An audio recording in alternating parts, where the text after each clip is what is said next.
I'm confronting my wife's affair partner today. I caught them and confronted her about the affair 3 months ago. She apologized profusely and told me she still wanted to be with me. Wanted to save our marriage, counseling, etc. We've been in couples and individual counseling. She's outwardly told me all the right things. She loves me and only me, wants to fix things. Doesn't want a divorce, etc. She gave me access to her phone but told me she doesn't want to catch me sneakily going through it. She swears up and down that she's on the straight and narrow to repairing our broken trust. Except, she is still seeing him. I found out, and kept it to myself. I plan to serve her divorce papers tomorrow. But first I'm going to confront her AP to see what other lies she's been telling me. I know they've talked on the phone a dozen times since I found out and told her she had to go no contact. She swears she hasn't been in contact with him, but the phone records don't lie. They text almost every day. She's obviously deleting them from her phone because I haven't seen them there. But she doesn't know deleting them on her phone doesn't delete them from her iPad. So at the moment, I'm sitting in a car outside of his house, waiting for him or his wife to leave for work. If he leaves, I'm going to follow him to where he works and confront him there. If she leaves first, I'm going to go knock on his door. Update. I'll start with last night. I got home from work, made dinner and sat down to eat. My wife asked me how my day was. I relied, uneventful. That was the extent of it. We ate, played with the kids and put them to bed like everything was normal. She and I sat down in our bedroom to watch TV and she said nothing. For like 2 hours. Finally, after our shows were over, she spoke. I'm going to bed. And that was it. No confrontation, no discussion, nothing. She went to bed and I stayed up playing video games for another couple of hours before I went to bed myself. I slept like shit, and finally woke up at 5 a.m. The reason I wanted to serve her today was that we had a marriage counseling session over the lunch hour. I had already read our therapist in on what I intended to do. So when we sat down and started the session, I didn't wait. I talked to AP yesterday. Yeah, I talked to him too. Yeah, I know. I don't get it. Why would you go talk to him? Because I needed answers to some questions I had and you weren't being honest with me. Oh yeah. Well, what did he tell you? Honey, he sold you down the river. What does that mean? He told me everything about what you guys have been doing. The sneaking around, the secret meetings, the lovey-dovey phone calls, everything. Shocked he told you. Yeah, everything. I then went on to list out all of the details I already knew of their texts, calls, meetings, dates, times, etc. She started to bawl. So it's clear to me that while you've been in here telling me one thing, your actions tell a completely different story. So I'm done. What do you mean you're done? Hands her divorce papers. I want a divorce. She took the paperwork in her hands like it was a venomous snake and stared at it. She then looked to the therapist for help. How do I fix this? I don't want a divorce. I want you. I want our life. I want to stay. Therapist, do you see where confronting a P is coming from? When your words and your actions are telling conflicting stories, you always believe the actions, not the words. Your actions have told me all I need to know. How do we move forward from here without fighting, without vitriol, without dragging our children through the mud? The rest of the session was surprisingly cordial. There were a lot of tears on both sides. I expressed how betrayed and angry I am that she would continue this affair behind my back, thinking of me as the lovable idiot who would never know. She cried because her entire life as she knows it is ending. I told her I cut off her money supply, that she can use half of what we have to hire a divorce attorney. I told her she cannot live in our home anymore. She will need to go stay with family or friends. I told her I was done, and that there is no chance for reconciliation. She cried more. When we walked out of the appointment, she grabbed my hand and made another last-ditch effort to garner my forgiveness. I pulled my hand away and told her in no uncertain terms that was done, and I did not want her in my life anymore. She fell to the ground, sobbing. I walked out the door and left her like that. As I drove away from the therapist's office, I called AP's wife and left her a voicemail, saying, I really need to speak with you. Please call me back ASAP. I then called my attorney and told her to file the paperwork, but to hold on the TRO unless things got ugly. My wife called and texted me several times after I left. I let them go to VM and haven't listened to them yet. I felt dead inside as I drove to her parents' house. Before I walked in, my phone rang. It was AP's wife, calling me back. He hadn't said anything to her. I told her I needed to meet with her in person. Could I meet up with her in an hour? She said yes, and we set a place and time. I walked into her parents' house and told them everything. Her mom started to bawl immediately. Her dad sat there, stone-faced. I told them that I love her and I tried to make it work, but that I refused to stand there while she continued to cheat on me behind my back. They were so totally shaken that it was hard to gauge their feelings. I told them that I wouldn't slander her or spread the truth around our friends and family, but that they needed to know the truth about why we are divorcing. I told them that I don't expect them to support me in all of this, and frankly I want them to support her because she's going to need it. This all goes back to my kids. If she cannot afford a decent place to live, I don't want my kids living in squalor during the time they spend with her. Her parents can, and will, support her financially. I told them I loved them, and that I would miss our relationship. Her dad and I shook hands and I hugged her mom before I left. Then I drove to the meeting place to meet AP's wife. I'm sitting in the car now, waiting for her to show up. I plan to tell her, show her the video if need be, and let her make the decision on how to proceed from there. If she needs me to be a source of emotional support, I will offer that. No one should have to suffer through this alone. So that's been my day. I still have to meet with AP's wife, pick up my kids from school and change the locks on my house. I have a security system set up at home, so if she chooses to steal or damage anything, it will be on video. She knows that, too, so I'm not too worried about it. More to come. Update 2. So shortly after I posted my last update, AP's wife showed up to our meeting place. I could tell she knew something was up as soon as I got out of the car. She tried playing it off, friendly-like, but I could tell she knew something was up. I told her, I have something I need to tell you. It's not going to be fun or easy to hear, and I'm sorry that this is happening to you. To us, my wife and your husband have been having an affair. She started to sob immediately. I had to continue. I found out about it 3 months ago. At that, her head snapped up and she had rage in her eyes.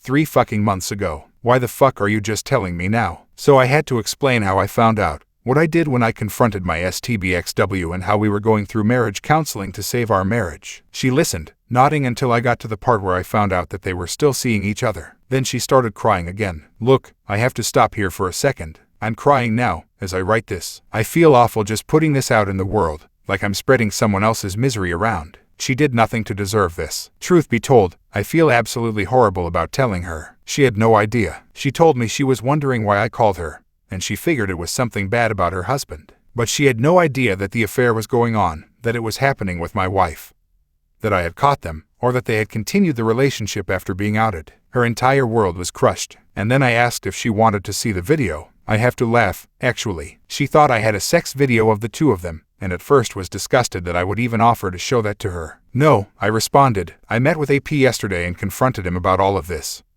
and he admitted to it. I have a video of our conversation. She thought about it for a moment and said that she wanted to see it. I had taken some time yesterday to edit the video down, since it was roughly 20 minutes of him hemming and hawing and lying and denying things. I had edited a few choice pieces into a roughly 60-second clip, which I played for her. In it, he apologizes to me, tells me he fucked up, and shares a few more details about their ongoing relationship. She started crying again as soon as I hit play and she saw his face, and I stopped it and asked if she was sure. She was, and I let the video play out. At this point, there wasn't much more to say. I told her how sorry I was to be the person telling her. She thanked me for opening her eyes. I told her I knew exactly how she felt, because I was feeling the same things 3 months ago when I found out. I told her that if she needed to talk, if she needed to vent, if she wanted to scream obscenities, she could call me and I would be there for her. She thanked me, we hugged, and left it at that. I honestly don't know what she is going to do now, but I'm sure it won't be good news for AP. I truly feel awful for her, and for her children. I hopped in the car and headed home. My phone had been blowing up during our conversation. My STBXW had been trying to reach me since I left her earlier today. I had checked the security footage at home, and she hadn't been home yet.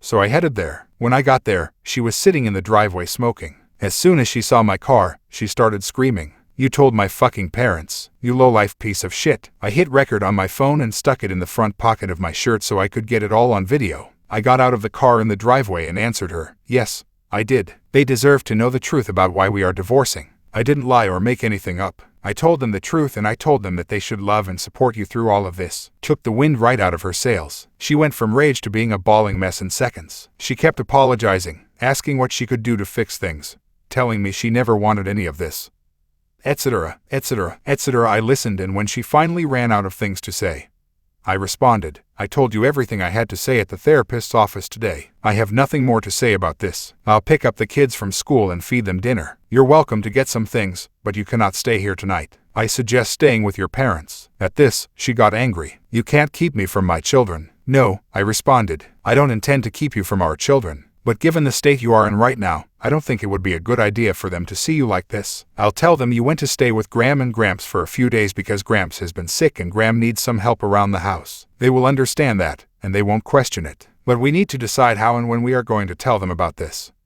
and it needs to be before the end of this week." She started sobbing again. My heart broke for her in that moment. I saw the woman I loved, the woman I married, the woman I pledged to spend my life with, raw and emotional and lost and hopeless. I hugged her and told her I was sorry that this was happening, but that this was the result of her decisions, and that I would no longer stand by and be married to a woman who would treat me like this. We stood there and embraced for a long time, her crying into my shoulder in the driveway. Finally, she pulled away and tried to kiss me. I pulled back and said, "That's not going to happen." She broke down again, and I turned and walked into the house. I went into the kitchen and fixed myself a very stiff drink. After 20 minutes or so, I heard her come into the house. She quietly went to our bedroom and I could hear her packing a bag. I stayed in the kitchen, and she found me there with her suitcase packed. "I hope you're happy," she told me. "I'm not happy at all," I responded. "I didn't want this. I wanted you. I wanted us. I wanted a wife who would love me and treat me with kindness. And instead, I got this. So no, I'm not happy at all." She screamed at me. "Then why are you doing this? Why are you throwing away everything we have?" "I'm not," I responded.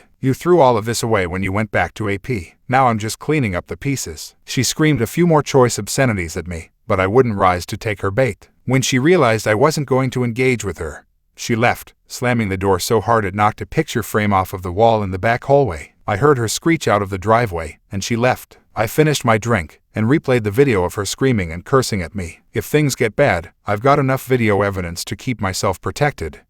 Legally, I picked up the kids after school and brought them home. I explained that Mom is going to be staying with G&G for a few days. The kids were sad, but didn't ask questions. We played, ate dinner, and they are getting ready for bed. I haven't heard from STBXW, AP or AP's wife in several hours. The house is going to be very quiet once the kids go to bed, and frankly, I may sit here with my bottle and just pour myself a few more drinks before bed. I'm not looking forward to the confrontation. Blindsided my wife with divorce papers after I found out she was cheating.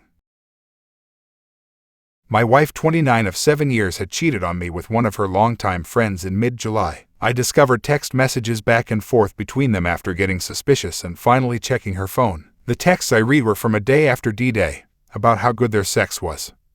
"I love you," and even discussing a mild fight we had where she recounted things I said and they both laughed about it. I tried to explain that we may be entering a new stage of marriage where we are comfortable and complacent. It might feel a little boring, but maybe that's just how things get once you're married for more than a few years. But she is convinced that is wrong and we've drifted apart, despite spending our days together full of good conversation, good sex, etc. She doesn't know that I know. I've talked to a lawyer and have divorce papers in the works. Note, this is the second time she did this. The first time she cheated when we were dating. We had a 6-month split, worked things out, got back together, and later married. On the rare occasions we talk about her past infidelity, I've told her if she ever does it again, we're done. We've been fine for 6 years with no problems. About a year ago she began getting a little colder and wouldn't accept my affection. Things like she didn't hug me back at all. I guess this distance culminated in her affair. Fast forward to today, I've known for 3 weeks and have been waiting for paperwork before confronting her. At first she was clearly not interested in me, but this week she seems to be feeling more guilty about her actions, and a little more interested in me. She has been trying to do what she can to make up for her actions in her own way, all without us never talking about it. Like washing dishes, cleaning, cooking, all while refusing any help. It's like she is punishing herself. In my mind she has completely betrayed me and I can no longer trust her. She has caused me such pain and cannot possibly love me if she is able to do all that. Financially we have been okay but struggled a bit because she doesn't want to work. She is finally working for a year but it's a min-wage part-time job and barely covers her bills. I feel like I have to pull all the weight and she is not really my equal. At the same time I still care about her, value the life we built, and will worry about what will happen to her. I think she could easily fall into a deep depression. There is really only one way forward and that is divorce, but I am worried about how she will take it and it will be hard to resist taking her back. I almost wish she would happily leave with her new person. I know I have to divorce her, but not looking forward to the heartbreak, loneliness, and whatever else I can't even predict. How do I do this?